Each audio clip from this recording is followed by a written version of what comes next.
سید المرسلین وعلی آلہ وصحبہ اجمعین، اما بعد۔ کتاب التوحید کے دوسرے درس میں، دوسرے کلاس میں، دوسرے سبق میں آپ لوگوں کا استقبال ہے۔ پچھلا درس جو گزرا ہے وہ توحید کے سلسلے میں تھا، یعنی توحید کیا ہے اس سلسلے میں تھا۔ توحید کی حقیقت کیا ہے، توحید کا مطلب کیا ہوتا ہے۔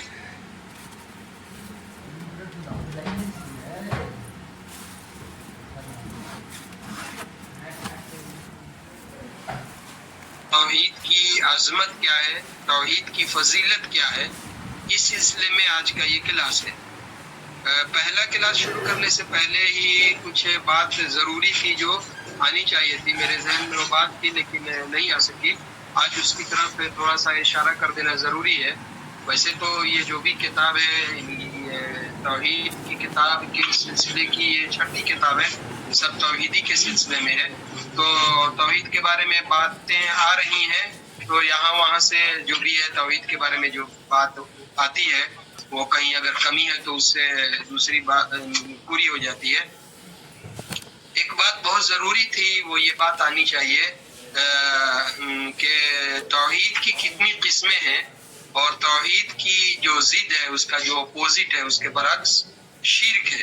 شرک کیا ہے، اس کی کتنی قسمیں ہیں۔ ویسے لوگوں کے ذہن میں بات ہوگی لیکن یہ بات آنی چاہیے تھی۔ اور اس سے پہلے میں ایک بات، ان کے عمران شیخ ہے نا، عمران صاحب، انہوں نے سوال ایک بھیجا تھا میرے خیال سے کسی گروپ میں، تو آج جو دوسرا کلاس ہے ان کے سوال کا جواب اس میں مل جائے گا، میرے خیال سے اس میں بات آ جائے گی، اور کچھ باقی بات رہ گئی تو آخر میں آپ پوچھ سکتے ہیں۔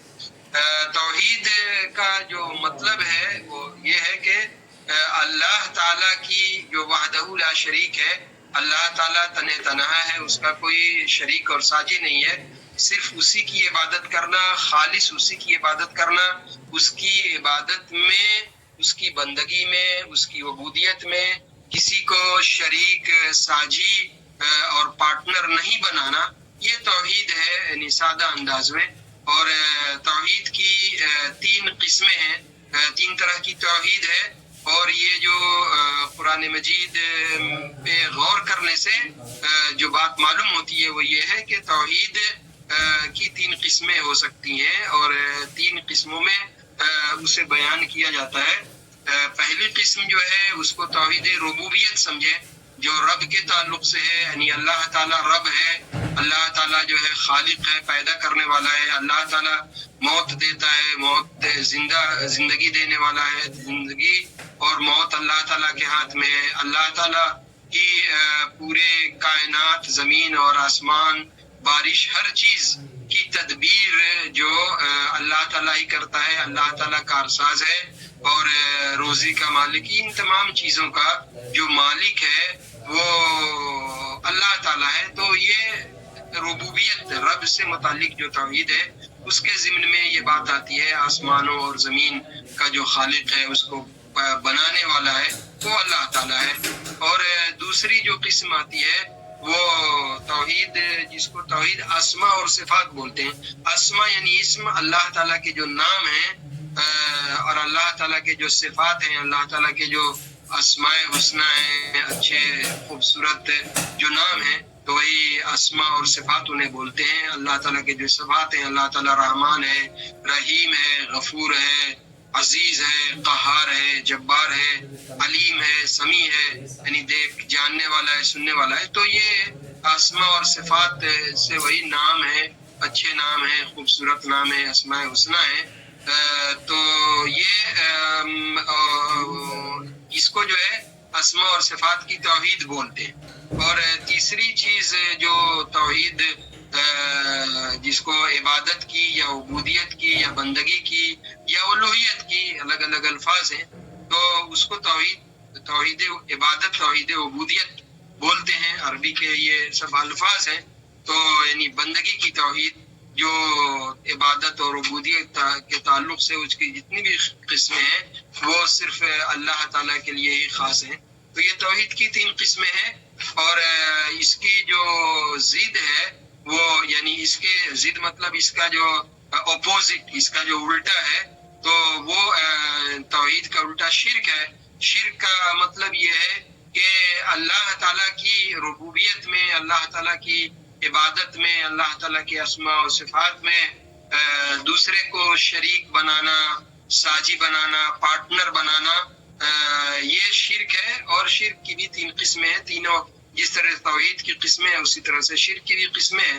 اور شرک عام طور پہ لوگ بولتے ہیں شرک و بدعت، تو شرک اور بدعت دونوں میں فرق ہے علمی طور پہ، یعنی تفصیل میں جب جائیں گے تو دونوں میں فرق ہے۔ ہم یہاں صرف شرک کی بات بول رہے ہیں۔ شرک جو ہے، شرک ایک بڑا شرک ہوتا ہے جس کو ایسے کتابوں میں لکھا جاتا ہے تو ذہن میں رکھیں، اس کو شرک اکبر بولا جاتا ہے۔ سب سے بڑا شرک جو اگر آدمی کر لے یا آدمی کی زندگی میں ہو تو آدمی ملت سے، دین سے، شریعت سے، اسلام سے نکل جاتا ہے، باہر ہو جاتا ہے ملت سے، وہ اس شرک کی بنیاد پہ نکل جاتا ہے۔ جیسے اللہ تعالیٰ کو چھوڑ کے کسی بھی دوسرے کے لیے ذبح کر دینا، یعنی جانور ذبح کرنا، یا اس کے تو یہ سب جو ہے وہ شرک ہے جو بڑے شرک میں، شرک اکبر میں آتا ہے، اور اس کی بنیاد پہ آدمی ملت سے نکل جاتا ہے۔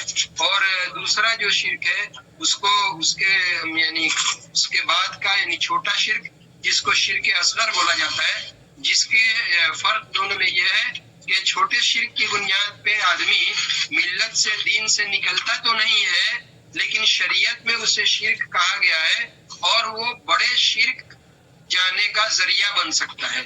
جیسے مثال کے طور پہ سمجھیں، اللہ تعالیٰ کو چھوڑ کے کسی بھی دوسری چیز کی قسم کھانا جائز نہیں ہے۔ قرآن مجید کی اس لیے کہ اللہ کا کلام ہے وہ، تو اللہ اور قرآن مجید کو چھوڑ کے کسی بھی چیز کی قسم کھانا جائز نہیں ہے۔ یہ ایسا شرک نہیں ہے کہ جس کی بنیاد پہ آدمی ملت سے، دین سے نکل جائے، لیکن شرک اصغر ہے اور عقیدے کی بنیاد پہ اس میں تفصیل ہے، وہ بھی بڑے شرک کا باعث بن سکتا ہے۔ تو ایک طرح سے شرک کی جو ہے ایک اعتبار سے علماء نے کتابوں میں جو اس کو بیان کیا ہے، تو ایک بڑا شرک، چھوٹا شرک، اور ایک دوسرے اعتبار سے جو اس کی تقسیم کی گئی ہے تو اس کو بڑا شرک، چھوٹا شرک، اور اس کو ایک شرک خفی بھی بولتے ہیں۔ خفی، پوشیدہ، ہیڈن شرک ہے، تو اس کا بھی بڑے چھوٹے شرک سے یعنی درجہ۔ مثال کے طور پہ ایک آدمی نماز پڑھ رہا ہے اور نماز پڑھتے ہوئے اس نے دیکھا کہ بہت سارے لوگ ہمیں توجہ سے دیکھ رہے ہیں، تو اس کو اور زیادہ اس نماز کو اچھی طرح سے یعنی ایک ایک رکن اور ایک چیز کا خیال کر کے اور بہت خشوع اور خضوع اور توجہ کا خیال کر کے پڑھنے لگے لوگوں کو کی وجہ سے، تو یہ گویا شرک خفی ہے۔ تو اس طرح سے شرک کی جو یہ 3 قسمیں ہیں، اور توحید کی بھی 3 قسمیں ہیں۔ یہ بات بتانا اس لیے ضروری تھا کہ پورے جو ایک ایک لیسن چیپٹر ہم پڑھیں گے تو بار بار یہ باتیں آئیں گی توحید اور شرک کی، تو اس کی قسمیں ذہن میں رہنا چاہیے۔ اور شیخ نے جو اس کتاب میں بات کی ہے تو توحید ربوبیت جو رب سے متعلق ہے توحید، اس پہ، اور اسماء اور صفات جو اللہ تعالیٰ کے نام ہیں، اللہ تعالیٰ کے اچھے نام ہیں جو صفاتی نام ہیں، رحمان، رحیم، غفور، اس طرح کے، تو ان دونوں پہ کم بات ہے، ضمنی طور پہ کچھ بات ہے، لیکن اصل جو بات ہے اس کتاب میں وہ توحید الوہیت یا عبودیت جو عبادت کی توحید ہے اس کے بارے میں ہے۔ اور شیخ نے یہ کتاب یعنی صرف ایک جو کوئی بیٹھ کر کے ایک نظریاتی طور پہ، ایک آئیڈیا کے طور پہ، عام طور پہ جو کوئی مصنف رائٹر کتاب لکھتا ہے اس طرح سے شیخ نے کتاب نہیں لکھی ہے۔ یہ شیخ نے دعوتی اصلاحی میدان میں کام کرتے ہوئے، لوگوں کو سماج میں دیکھتے ہوئے جو ضرورت تھی دعوت اور اصلاح کے میدان میں، اس ضرورت کو پورا کرنے کے لیے شیخ نے یہ کتاب لکھی ہے۔ دعوت اور اصلاح کے میدان میں یہ کتاب لکھی گئی ہے، دونوں میں فرق ہے۔ ایک آدمی یوں ہی بیٹھ کر کے رائٹر ہے، آئیڈیا آیا اور اس پہ جو ہے کتاب لکھ رہے ہیں، لیکن نہیں، انہوں نے کام شروع کیا اور کام کے لیے ضرورت پڑی، اس کے لیے انہوں نے کتاب لکھی۔ تو اس میں زیادہ جو عبادت اور الوہیت جو الہ سے متعلق جو لوگوں میں شرک ہے اور وہ توحید کیسا ہونا چاہیے، تو اس کے لیے شیخ نے یہ کتاب لکھی ہے۔ اور یہ کتاب لکھی بھی ہے کب؟ شیخ جو ہے پڑھنے کے لیے اپنے نجد جو ریاض اور یمامہ وغیرہ کا علاقہ ہے، وہاں سے شیخ عراق گئے تھے۔ عراق، بصرہ وغیرہ کہاں کہاں کا سفر کیا. تو عراق میں جو کچھ بھی انہوں نے دیکھا تھا، بصرہ میں جو کچھ بھی دیکھا تھا، واپسی میں جو شرک اور شرکیات یہ سارے کچھ، اور پھر نجد میں دیکھے تھے، اس کے بعد کے مرحلے میں شیخ نے یہ کتاب لکھی ہے. تو یہ بات ذہن میں رہنی چاہیے. بہرحال جو دوسرا لیسن ہے، دوسرا چیپٹر ہے آج کا، وہ یہ ہے کہ توحید کی فضیلت. فضیلت کا مطلب یہ ہے کہ توحید کا مقام اور مرتبہ کیا ہے، توحید کی اہمیت کیا ہے، توحید کی عظمت کیا ہے، کیا اس کی شان ہے، اس کو اس میں بیان کیا جائے گا. اور اسی طرح سے اس بات کا بھی بیان ہوگا کہ اس توحید کی شان یہ ہے کہ اس سے جو گناہ ہیں، یعنی شرک کو چھوڑ کر کے جو آدمی توبہ نہیں کرے، وہ شرک، تو شرک کو چھوڑ کر کے جو آدمی کے دوسرے گناہ ہیں، چاہے وہ کبیرہ گناہ ہو، صغیرہ گناہ ہو، جو بھی گناہ ہیں، خطائیں ہیں، تو اس کے لیے بھی توحید کفارہ بنتی ہے.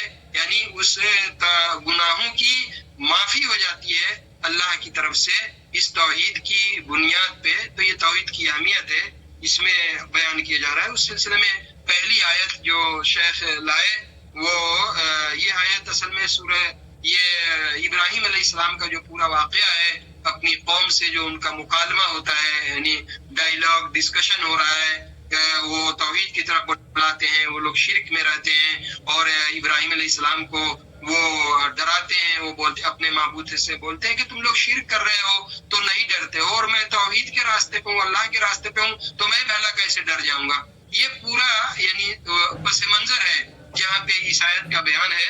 اس آیت کو شیخ نے یہاں پہ ذکر کیا ہے اور کہا پہلی آیت الذین آمنوا ولم یلبسوا ایمانہم بظلم، کہ وہ لوگ جو ایمان لائے. ایمان، اللہ پہ ایمان، وہ توحید ہے پہلی چیز. تو جو لوگ اللہ پہ ایمان لائے اور اپنے ایمان کو، اپنے توحید کو ظلم سے مراد یہاں پہ شرک ہے، شرک سے میں آمیزش نہیں کیا، شرک میں ملایا نہیں.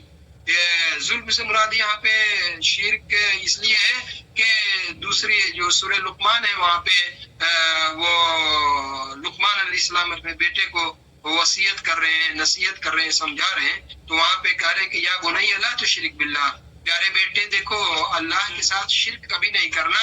اور کہا ان الشرک لظلم عظیم، اس لیے کہ شرک کرنا جو ہے یہ بہت بڑا ظلم ہے. تو شرک کو ظلم کہا گیا ہے، تو اس لیے یہاں پہ ظلم سے مراد جو ہے یہ شرک ہے. اور یہ جب آیت اتری ہے تو صحابہ کرام کو ایک طرح سے سمجھنے میں الجھن ہوئی. صحابہ کرام رسول اللہ صلی اللہ علیہ وسلم سے پوچھتے ہیں کہ اللہ کے رسول، ہم میں سے کون آدمی ہے جس نے اپنے آپ پہ ظلم نہیں کیا ہوگا، اپنے پہ ظلم کیا ہوگا، دوسرے پہ ظلم کیا ہو گیا. ان کا مطلب یہ تھا کہ وہ کسی کو مارا ہوگا، کسی کو گالی دی ہوگی، کسی کا مال لیا ہوگا. یہ انسان غلطی کرتا ہے، یہ تو سب کے اندر ہوگا. تو اللہ کے رسول صلی اللہ علیہ وسلم نے کہا کہ نہیں، یہ مطلب نہیں ہے جو تم سمجھ رہے ہو. ظلم سے مراد یہاں پہ شرک ہے.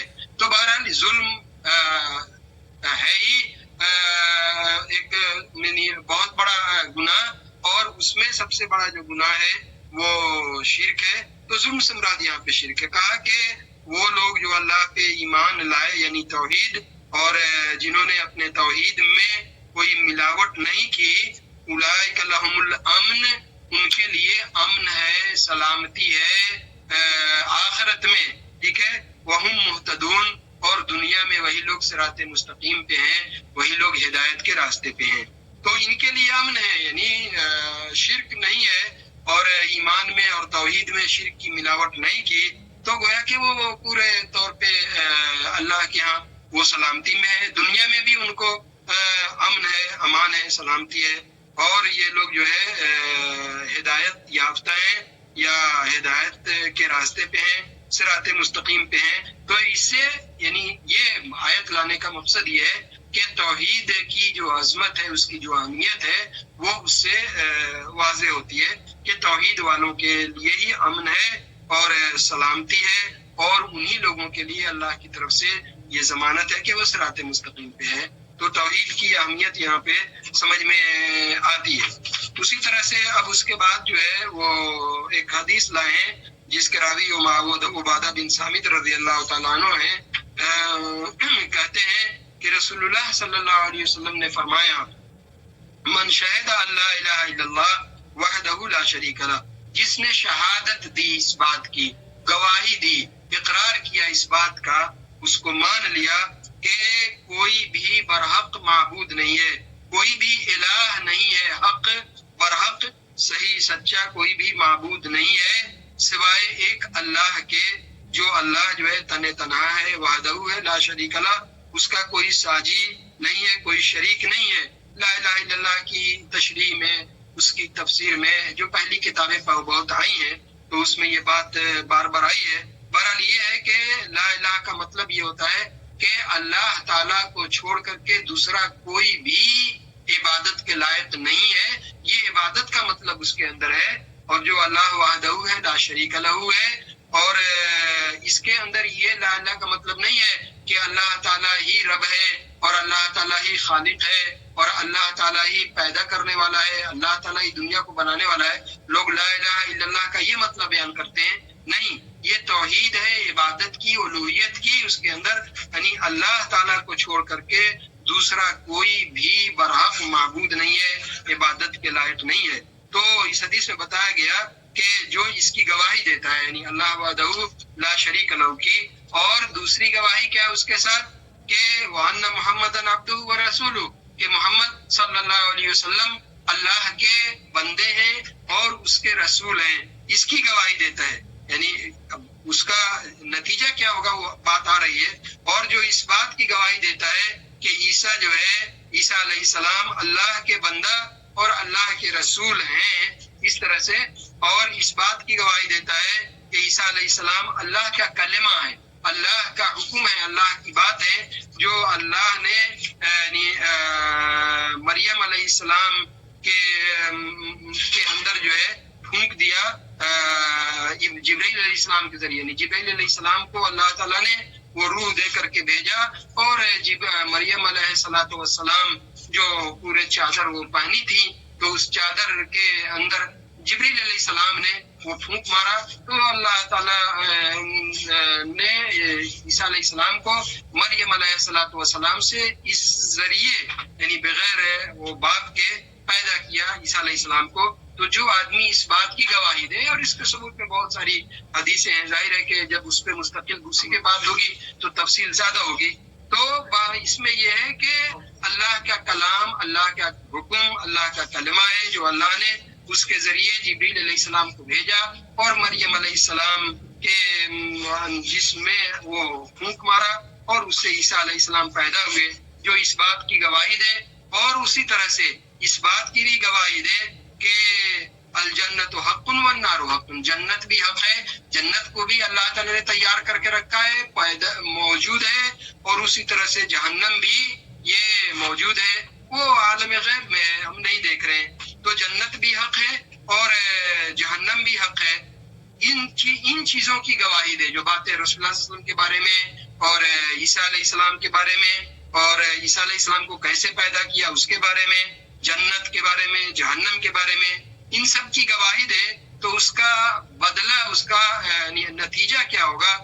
فرمایا ادخلہ اللہ الجنہ، اللہ تعالیٰ اس آدمی کو جنت میں داخل کرے گا۔ وہی بات ہے، پوائنٹ آپ کے ذہن میں وہی ہے کہ لا الہ الا اللہ، یعنی ایک آدمی وہ علم کے ساتھ اس کو سمجھ بوجھ کر کے سچائی کے ساتھ اخلاص کے ساتھ اس چیز کو اقرار کرتا ہے، اس پہ ایمان لاتا ہے، تو اللہ تعالیٰ اس کو جنت میں داخل کرے گا۔ الا ما کان من العمل، جو بھی جتنا بھی جو اس کا عمل ہو، کم بیش، ٹھیک ہے، شرک کے علاوہ جو شرک اکبر ہے جو اور اس سے توبہ نہیں کی، تو اس کے علاوہ جو بھی عمل ہو، عمل میں کمی کوتاہی ہو، اللہ تعالیٰ اس کو جنت میں جو ہے داخل کریں گے۔ یہ بخاری اور مسلم شریف کی روایت ہے۔ تو یہاں بھی وہی لا الہ الا اللہ اور توحید کی جو فضیلت ہے سامنے آتی ہے۔ اس میں جو عمران نے سوال کیا تھا، بیچ میں اشارہ کروں، وہ باتیں سمجھ میں آ رہی ہیں۔ انہوں نے میرے خیال سے یہ سوال کیا تھا کہ بہت سارے لوگ ایسے ہیں کہ نماز نہیں پڑھتے ہیں، مستقل نماز چھوڑ کے رہتے ہیں، اور ان کو بولا جائے تو وہ بولتے ہیں کہ ہم لا الہ الا اللہ پڑھتے ہیں اور ہمیں اللہ تعالیٰ جنت میں داخل کرے گا۔ دیکھیے، ایک تو اگر کوئی آدمی یہ نیت رکھتا ہے شروع سے کہ ہم لا الہ الا اللہ کے قائل ہیں، ہم اس کو کہتے ہیں، تو اس کی بنیاد پہ جنت میں جائیں گے، اور ہمیں اس کو یہ ضد ہے، وہ اصرار ہے، یا اس کے دل میں کہیں پہ ہے، ہم عمل نہیں کرتے ہیں، تو ان حدیثوں کا یہ مطلب نہیں ہے کہ عمل سے روکنا۔ جو لا الہ الا اللہ کی اہمیت اور عظمت کو بتانے والی حدیثیں ہیں، ان کا مطلب عمل سے روکنا نہیں ہے، ان کا مطلب ہے ظاہر ہے اس کو علم اور اخلاص کی بنیاد پہ جب آدمی لا الہ الا اللہ کو سمجھے گا تو اس کے اللہ کے لیے اس کے دل میں محبت کا جذبہ پیدا ہوگا. وہ یہ نہیں سوچے گا کہ ہمیں نماز نہیں پڑھنا ہے، وہ تو ایک ایک موقع، ایک ایک لمحہ، ایک ایک فرصت اللہ کی عبادت میں لگائے گا. ان حدیث کو مطلب یہ ہے کہ آدمی توحید پہ رہے اور شرک سے آدمی دور رہے، شرک سے آدمی بچتا ہوا رہے. عمل میں کمی کوتاہی ہوتی ہے تو اللہ تعالیٰ جنت میں داخل کر دیں گے، لیکن اللہ تعالیٰ کی وہ مشیت پہ ہے، اللہ تعالیٰ کی وہ مرضی پہ ہے. کوئی آدمی یہ سوچ لے کسی کو شفاعت بھی نبی صلی اللہ علیہ وسلم کی حاصل ہوگی تو یوں ہی نہیں ہو جائے گی، وہ بھی اللہ تعالیٰ کی طرف سے نبی صلی اللہ علیہ وسلم کو حکم ہوگا کہ فلاں آدمی کے بارے میں شفاعت کرنا ہے تو نبی صلی اللہ علیہ وسلم اس کے بارے میں شفاعت کریں گے، سب کے بارے میں شفاعت نہیں کریں گے. تو لا الہ الا اللہ پہ ہوتے ہوئے بھی کوئی آدمی کہ ہم اس پہ سیدھا جنت میں چلے جائیں گے، ایسا مطلب نہیں ہے. جو گناہ ہے اس کی سزا بھی ہوگی، بعد میں تفصیلیں آئیں گی، پھر اس کے بعد اللہ تعالیٰ اس کو نکال کر کے جنت میں داخل کر دیں گے، یہ بات بھی ہوگی. تو انہوں نے یہ پوچھا تھا کہ لوگ اس کو دلیل بناتے ہیں کہ ہاں ہم نماز بھی نہیں پڑھیں گے تو کیا؟ ایسا نہیں ہے کہ نماز نہیں پڑھے کوئی آدمی ٹھان لے ہم لا اللہ تو کہتے ہیں تو جنت میں چلے جائیں گے، ایسا نہیں ہے. ان حدیثوں کا یہ مطلب نہیں ہے. بہرحال جو یہ حدیث ہے یہ بخاری اور مسلم شریف کی روایت ہے. اسی طرح سے جو دوسری حدیث ہے وہ بھی بخاری اور مسلم شریف کی ہی ہے، وہ اتبان رضی اللہ تعالیٰ عنہ کی وہ روایت ہے. وہ کہتے ہیں فَإِنَّ اللَّهَ حَرَّمَ عَلَى النَّارِ، اللہ تعالیٰ نے جہنم کے اوپر حرام کر دیا ہے، جہنم کی آگ کے اوپر اس شخص کو حرام کر دیا ہے. من قال لا الہ الا اللہ، جو لا الہ الا اللہ جو ہے وہ کہتا ہے. اور پہلے جب ہم وہ پڑھ رہے تھے لا الہ کی تفسیر میں تو تشریح میں تو باتیں آئی ہیں، یعنی 7 شرطیں ہیں لا الہ الا اللہ کہنے کے لیے بھی. اس کا علم ہونا چاہیے، جہالت اس میں نہیں رہنی چاہیے، اخلاص ہونا چاہیے، صدق اور سچائی کے ساتھ کہنا چاہیے، شک نہیں ہونا چاہیے، یہ ساری چیزیں ہیں. ایسے ہی یوں ہی نہیں ہے. تو بہرحال صدق دل سے اخلاص کے ساتھ لا الہ الا اللہ کہتا ہے. دیکھیے اس کی تشریح آئی ہے یبتغی بذالک وجہ اللہ، لا الہ الا اللہ کہتا ہے تو اس سے وہ اللہ کی رضا، اللہ کی خوشنودی، اللہ کی محبت، اللہ کی قربت حاصل کرنا اس کا مقصد ہے. من قال لا الہ الا اللہ یبتغی بذالک وجہ اللہ، وہ اس ارادے سے وہ کہتا ہے تو اللہ تعالیٰ جو ہے جہنم کے اوپر اس بات کو حرام کر دیا ہے کہ جہنم کی آگ اس کو جلائے. تو اس سے بھی وہ لا الہ الا اللہ کی جو فضیلت ہے، اس کی جو اہمیت ہے، اس کی جو عظمت ہے، یعنی توحید کی یہ بات سمجھ میں آتی ہے. لا الہ الا اللہ تو کوئی بھی مسلمان یا مسلمانوں سے نسبت کرنے والا کوئی بھی آدمی نہیں ہے جو اس کو نہیں کہتا ہو. یہاں تک کہ ایسے بھی باطل فرقے گروہ ہیں جو اسلام سے خارج ہیں، وہ بھی کہتے ہیں. مثال کے طور پہ جو قادیانی ہے، احمدی فرقہ ہے، وہ لوگ بھی لا الہ الا اللہ کہتے ہیں، لیکن اللہ رسول صلی اللہ علیہ وسلم کو آخری نبی اور رسول نہیں مانتے. تو یا بہت سارے لوگ ہیں لا الہ الا اللہ کہتے ہیں لیکن لا الہ الا اللہ کے جتنے تقاضے اللہ کے لیے مخصوص کرنا چاہیے آپ جا کر کے دیکھیے درگاہوں پہ، مزاروں پہ، درباروں پہ، اور پتہ نہیں کہاں کہاں جو آج ہوتا ہے کہ دیکھ کر کے یقین نہیں ہوتا ہے کہ کیا ایک مسلمان بھی ایسا عمل کر سکتا ہے. یہ سوشل پہلے سے یہ چیزیں موجود ہیں لیکن سوشل میڈیا نے دنیا کو ننگا کر دیا تو وہ چیزیں ہمارے سامنے آتی ہیں. ابھی ہر آدمی سوشل میڈیا پہ دیکھتا ہے کہ ہاں جو اللہ کے لیے جتنے اس کے دل میں توقیر نہیں ہوگی، بظاہر سمجھ میں آتا ہے اتنا اس قبر میں ہے، قبر میں یا نہیں ہے، بہرحال جو بھی ہو اس کے لیے اس کے دل میں عظمت ہے. تو یہ چیزیں لا الہ کہتے ہوئے بھی ایسا ہی یہ وہ شرک اکبر ہے جس کی بنیاد پہ آدمی دین اسلام سے نکل جاتا ہے. تو لا الہ الا اللہ کی حقیقت کو جاننا ہے، اخلاص کے ساتھ کہنا ہے. حدیثوں میں وہ ساری اس کی تفصیل آئی ہے. تو بہرحال اس سے بھی جو توحید ہے، یہ توحید اللہ کی عبودیت، اس کی عظمت اور اس کی جو اہمیت ہے وہ یہ لیسن اسی کا ہے، وہ بات سمجھ میں آتی ہے اس سے. اسی طرح سے پھر اس کے بعد دوسری جو حدیث ابو سعید خدری رضی اللہ تعالیٰ عنہ کی بیان کیا شیخ نے. ابو سعید خدری رضی اللہ تعالیٰ عنہ اس کے راوی ہیں. ابو سعید ان کی کنیت ہے، یعنی مشہور صحابی ہے تو اس لیے نام ذہن میں رکھنا چاہیے. ابو سعید کنیت ہے، جیسے ہم میں سے کسی کا نام رہتا ہے علاء الدین نام ہے تو میرے بیٹے کا نام محمد ہے تو ابو محمد. عربوں کے ہاں جو ہے یہ بہت اچھا طریقہ ہے کہ وہ لوگ نام سے نہیں پکارتے ہیں، وہ کنیت سے یعنی اس کے بیٹے کے نام سے پکارتے ہیں. ابو محمد، ابو عبد الرحمن، ابو احمد، ابو سعد، ابو حسان، اس طرح سے پکارتے ہیں. تو اسی طرح سے یہ جو ہم لوگ کے حدیثوں میں جو نام ملتا ہے ابو سعید خدری مشہور صحابی ہیں، تو ابو سعید ان کا نام نہیں ہے، ان کا نام ہے سعد بن مالک بن سنان، وہ لمبا، لیکن ابو سعید ان کی وہ کنیت ہے. تو وہ نبی صلی اللہ علیہ وسلم سے روایت کرتے ہیں، کہتے ہیں کہ یہ نبی صلی اللہ علیہ وسلم نے فرمایا موسیٰ علیہ السلام سے کہ موسیٰ علیہ السلام نے اللہ تعالیٰ سے درخواست کی، اللہ تعالیٰ سے یعنی دعا کی، مانگا، سوال کیا کہ یا رب علمنی شیئن اذکرک وادعوک بہ، اے اللہ مجھے کوئی ایسا یعنی طریقہ، ایسا وظیفہ، ایسا ورد، ایسی دعا بتا دیجئے کہ جس کے ذریعے میں آپ کو یاد کروں، آپ کا ذکر کروں اور آپ کو پکاروں. یہ موسیٰ علیہ السلام کے عمل کو نبی صلی اللہ علیہ وسلم نے وہ بیان کیا کہ موسیٰ علیہ السلام سے اللہ تعالیٰ نے یہ درخواست کی کہ مجھے کوئی ایسا عمل، ان کا مقصد یہ تھا کہ کوئی خاص عمل جو عام لوگ، دوسرے لوگ نہیں کرتے ہوں، تو وہ مجھے بھی ہو، تاکہ میری ایک امتیازی میں اس کے ذریعے خاص طور سے میں اللہ کو پکاروں، اللہ کے دعا کروں، اللہ سے مانگوں.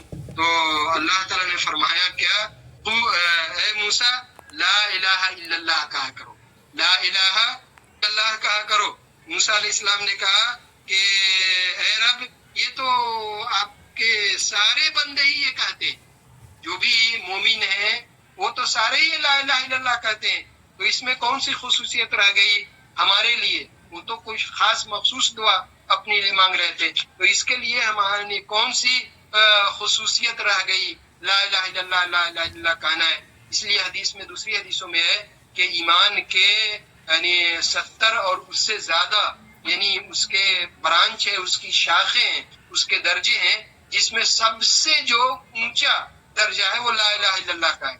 تو لا الہ الا اللہ جو ہے دعا بھی ہے، اور لا الہ الا اللہ کے ذریعے اللہ تعالیٰ سے سوال بھی کرنا، مانگنا بھی ہے. لا الہ الا اللہ، لا الہ الا اللہ.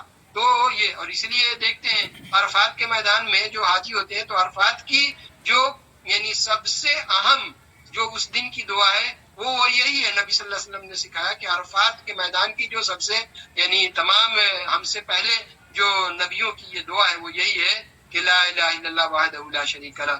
تو یہ موسیٰ علیہ السلام کو الگ سے کوئی مخصوص دعا، اللہ نے کہا کہ اے موسیٰ اگر 7 آسمان اور 7 آسمانوں میں جو کچھ بھی ہے وہ سب، اور 7 زمین اور اس 7 زمینوں میں جو کچھ بھی ہے وہ سب ایک پلڑے میں رکھ دیے جائیں.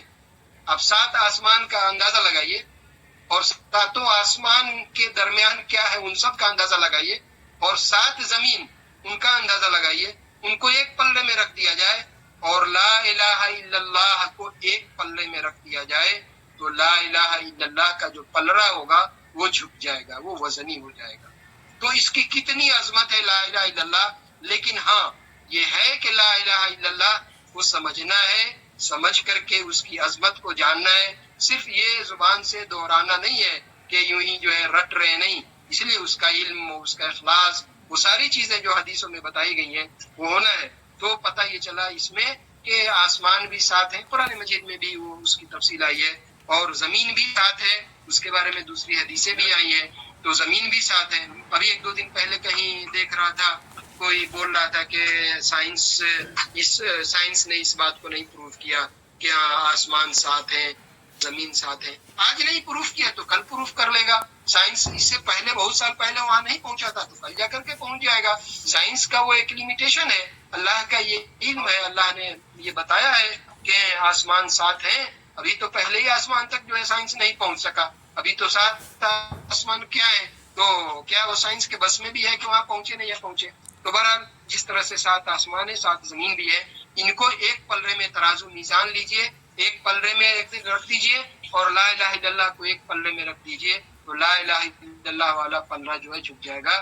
تو اس سے لا الہ الا اللہ کی عظمت جو ہے سمجھ میں آتی ہے، اس کی اہمیت، اس کا مقام سمجھ میں آتا ہے. اور موسیٰ علیہ السلام کو اللہ تعالیٰ نے کہا کہ ہاں یہی دعا ہے. گویا کہ یہ دعا، یہ اللہ تعالیٰ سے اس کے ذریعے دعا بھی مانگنا ہے، اور یہ خود ہی ایک ذکر ہے، دعا ہے لا الہ الا اللہ، لا الہ الا اللہ. اور اس میں بعض شرح لکھنے والوں نے ایک بات لکھی اس میں، یعنی آواز، فونیٹکس، صوتیات کے لحاظ سے فونیٹکس جو آواز نکلتی ہے، تو لا الہ الا اللہ میں ایسے حروف ہیں، ایسے لیٹر ہیں کہ اس کے لیے منہ نہیں کھولنا پڑتا ہے.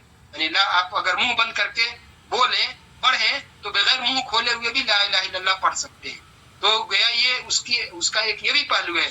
لا الہ الا اللہ پڑھنے کے لیے ایک آدمی سویا ہو، لیٹا ہو، کہیں منہ بند کر کے ہی پڑھنا چاہے تو وہ اس کو پڑھ سکتا ہے. اس کی ایک یعنی اس کا ایک پہلو یہ بھی ہے. تو لا الہ الا اللہ کی یہ عظمت ہے. اور یہ ابن حبان کی روایت ہے اور یہ صحیح روایت ہے. اور ترمذی شریف میں بھی ہے جو انس رضی اللہ تعالیٰ عنہ سے روایت ہے. یہ اسی پہ یہ باب ختم ہو رہا ہے. کہتے ہیں کہ رسول اللہ صلی اللہ علیہ وسلم، یہ حدیث قدسی ہے. حدیث قدسی کا مطلب یہ ہوتا ہے، حدیث دو طرح کی ہوتی ہے. ایک حدیث جو عام حدیث ہے وہ تو نبی صلی اللہ علیہ وسلم کا جو بات ہے، آپ کا جو عمل ہے، آپ کے سامنے کچھ کہا گیا اور آپ نے اس پہ کوئی آبجیکشن نہیں کیا، وہ اس پہ خاموش رہے، تو وہ بھی اس کی بھی گویا وہ حجت ہے. ایک یہ ہے. اور وہ معنی جو ہے اللہ کی طرف سے ملتا ہے اور لفظ جو ہے رسول اللہ صلی اللہ علیہ وسلم کا ہے. حدیث قدسی میں یہ ہے کہ لفظ اور معنی دونوں جو ہے وہ اللہ کی طرف سے ہوتا ہے. لیکن فرق قرآن سے یہ ہے کہ قرآن کی تلاوت ہوتی ہے اور باعث اجر و ثواب ہے، اس کی تلاوت نہیں ہوتی ہے.